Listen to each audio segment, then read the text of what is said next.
You've heard about the summer of love in the 60s, the summer of fun in the 80s, even the summer of our discontent in 1381.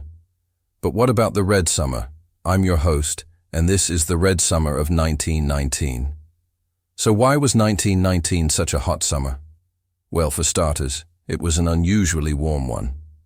After all, summers usually aren't, sub-zero, so they can be pretty variable. Secondly, it was hot because of the Russian Revolution. Back in November 1917, those pesky Bolsheviks had seized control of Russia and were now running the country, and that wasn't good. From the perspective of any nation that's not Russia, that is, because ever since then, they'd been exporting that communist revolution to other countries. First, it was Germany. Then, after their failure there, they turned to the United States. In fact, that was actually really easy. You see, the U.S. had just come out of World War I, but they hadn't had much of a victory parade.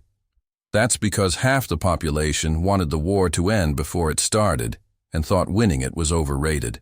So it was only a matter of time until those grumps overthrew the capitalist system, or at least tried to. Now, this isn't to say that Americans didn't like capitalism. It was just that they liked free stuff more. And if communism meant that they got free stuff while still living in the lap of luxury, well, then that was something they could get behind. Now, as we said, it was unusually warm that summer, which meant that people were spending lots of time outside, which led to more social interaction and therefore more opportunities to spread revolutionary ideas and overthrow the government. Like how when you're on holiday, you meet someone nice and you chat to them for hours, except instead of swapping travel tips, you're plotting to overthrow your nation's government. See what I mean about free stuff? Anyway, the communists began agitating workers into striking. Steel workers in western Pennsylvania went on strike in August. Railroad workers did the same 2 weeks later. And soon enough, the entire country was tense with the threat of civil war. For a few glorious days, it seemed like the workers might win. Most of the public sympathized with them. And anyway, without soldiers, the army was short-staffed due to the war. There weren't many people available to put down a rebellion. But then the veterans came back. In September 1919, 40,000 members of the American Legion descended on Cleveland.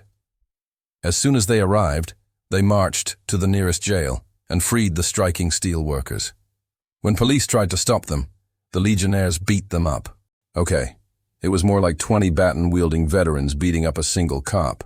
But still, the point is, the workers were free. Then the Legionnaires marched to the railroad yards and stopped the trains from leaving. They then marched through town, smashing shop windows and destroying property until they reached Public Square, where they burned an American flag and raised a red one with a black hammer and sickle. That's when the shooting started. By the time it was over, 9 people lay dead and hundreds more wounded. It was the largest domestic conflict in U.S. history. And to this day, no one's quite sure who fired the first shot. Anyway, soon enough, troops arrived and broke up the protest. The steelworkers were arrested, and the rest of the Legionnaires went home. The railroads were nationalized, and labor laws reformed, although we'll let you be the judge of how effective those reforms were. Not long afterwards, the economy crashed, and people were too busy trying to find jobs to overthrow the government. And so, like that, the Red Summer ended. And now we're going to tell you 5 things you didn't know about it. Like why Washington feared a workers' revolution, why African Americans became the main target of the race riots, and how the Red Scare shaped the fate of nations. When the Bolsheviks took power in Russia, the U.S. government was concerned. This was partly because the new Soviet government was hostile towards the U.S., but mostly because they feared that the American workers would have a Bolshevik moment of their own. Back in 1917, President Woodrow Wilson had declared that the war was one to end all wars, or at least prevent future wars. And that was very popular, but by 1919, the president was facing protests from every side. Soldiers didn't want to go back to their old jobs. Farmers were having trouble selling their produce. Factory owners couldn't find workers. And all of these people were looking for someone to blame. Now, Vladimir Lenin was keen to provide them with that answer. He'd been sending agitators to America since 1907. The problem was that most Americans couldn't tell where Russia was on a map, let alone who Lenin was. But that didn't stop the government from worrying. In January 1919, Attorney General A. Mitchell Palmer told J. Edgar Hoover to root out all the communists. Soon, the Bureau of Investigation, later renamed the FBI, was swarming American cities, looking for evidence of disloyalty. By June, they'd rounded up 700 suspected communists and anarchists and deported them to Russia. But that didn't make the public feel much safer. And when bombs started going off around the country, people panicked. On June 2nd, a bomb killed 36 people in a railway station in Texas. Another killed 8 in a post office in California. And the following month, a third exploded at Palmer's house. Although none of these attacks were actually carried out by communists, that didn't stop Palmer from blaming them. Instead, he rounded up 1,500 more immigrants and deported them, including several dozen people who hadn't even joined the Communist Party. All of this became known as the Red Scare, which we suppose is better than being called the Orange Scare, although that could grow on us. Now, all of this paranoia made a lot of people suspicious of foreigners, especially African Americans.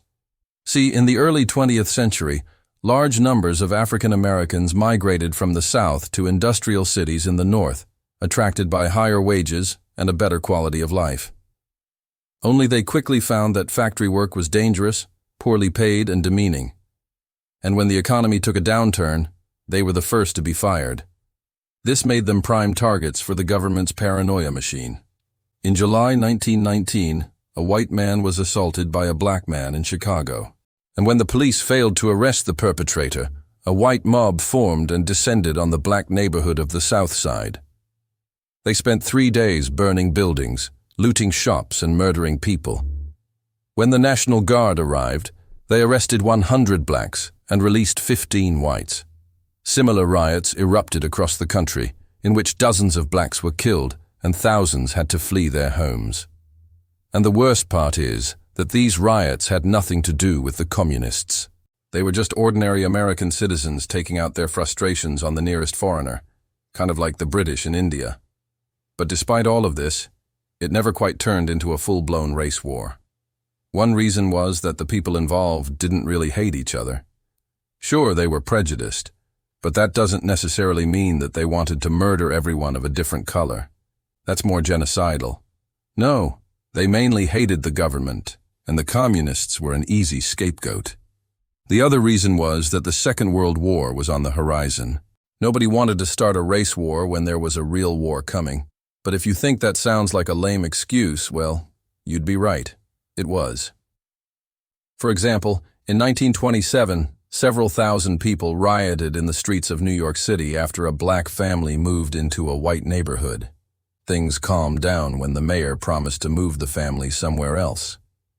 Then, in 1935, a white mob stormed a black neighborhood in Detroit after a black man was accused of killing a white woman.